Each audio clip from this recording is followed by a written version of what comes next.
13 तारीख को ये बोल दिया गया था कि आप घर जाओ, अब आपके पास 30 दिन बचे हैं, अब आप जिंदा नहीं रहोगे। 12 दिन पहले ये इनकी मम्मी है, ये इनको पकड़ पकड़ के लाई थी, चल भी नहीं पा रही थी। मुझे 10 साल पहले ब्रेस्ट कैंसर हुआ था। डॉक्टर ने मेस्टेक्टोमी, कीमो एंड रेडिएशन सब करी। 16 कीमो एंड 15 रेडिएशन हुई। मैं 6 इयर्स तक बिल्कुल सही रही। मुझे सपोर्टिव मेडिसिन देते रहे। 6 इयर्स पहले, मतलब 4 इयर्स बैक, मुझे अचानक से राइट साइड पेन हुआ। डॉक्टर ने पेट स्कैन कराया तो उन्होंने बोला आपके लीवर में आ गया है। फिर उन्होंने इम्यूनोथेरेपी दी मुझे। इनको 13 तारीख को ये बोल दिया गया था कि आप घर जाओ, अब आपके पास 30 दिन बचे हैं, अब आप जिंदा नहीं रहोगे।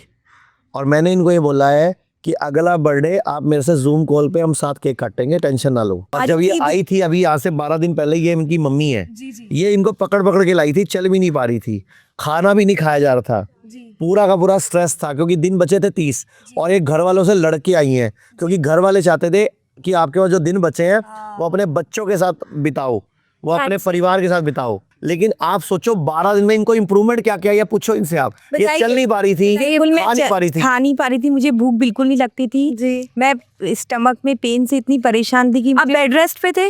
बेड रेस्ट पे तो ऐसा सच नहीं थी, अपना मतलब सेल्फ काम कर लेती थी, बट फुल टाइम मैं बाकी टाइम बेड पे ही रहती थी। रोज खा रही थी, हमारे पास आई थी तो अब वो बंद हो गई है इनकी, बिल्कुल सब सारी मेडिसिन बंद हो गई है मेरी। अभी कैसा लग रहा है आपको? अभी मुझे बहुत बेटर लग रहा है। मैं आराम से अभी मॉर्निंग में मैं मतलब 5:45 से निकली हुई हूँ और मैं अभी तक रूम पे नहीं गई हूँ। लोग कहते हैं आयुर्वेद गंभीर बीमारियों का इलाज नहीं कर सकता, लेकिन अगर पूरे भारत में कोई गंभीर बीमारी से परेशान है तो आयुर्वेद को ट्राई करने तो आ सकते हो ना, पंचकर्मा करा सकते हो, नुकसान तो कुछ होगा नहीं, लेकिन बॉडी हील कर गई तो जिंदगी आपकी बन जाएगी। और सभी प्रकार के हेल्थ इंश्योरेंस हमारे 120 सेंटरों पर चलते हैं।